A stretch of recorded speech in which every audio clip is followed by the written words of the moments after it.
ہم نماز پڑھتے ہیں، نماز کیا ہے؟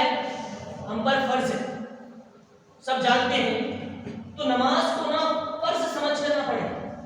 تو میں سمجھتا ہوں، ہم سمجھتے ہیں نا کہ ہمارے اوپر فرض ہے، فرض تو ادا ہو جاتا ہے لیکن محبت نہیں ہوتی۔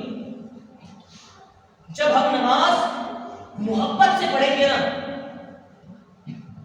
ہم نماز اللہ کی محبت میں پڑھیں گے، نماز ہم اس لیے پڑھیں کہ ہمارا رب ہم سے راضی ہوگا، تو ہماری نماز میں خلوص آئے گا۔ جو خلوص چاہیے نا نماز میں، تب وہ خلوص آئے گا۔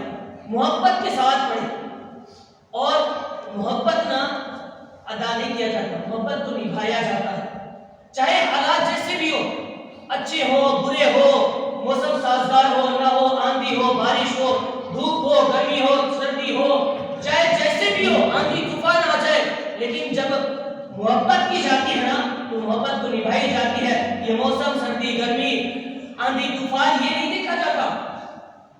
تو نماز کو جب آپ اللہ کی محبت میں پڑھیں گے نا، کہ میں نماز پڑھتا ہوں اس لیے تاکہ میرا رب مجھ سے راضی ہو، میرا رب جس نے مجھے اتنا کچھ دیا ہے تو کم سے کم میں اسے ریٹرن میں کم سے کم 4 سجدے تو دے سکوں۔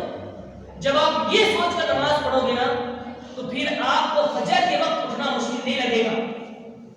فجر کے وقت آپ کی مسجد آنے کے لیے آپ کی نیند آپ کی رکاوٹ نہیں بنے گی۔ عشاء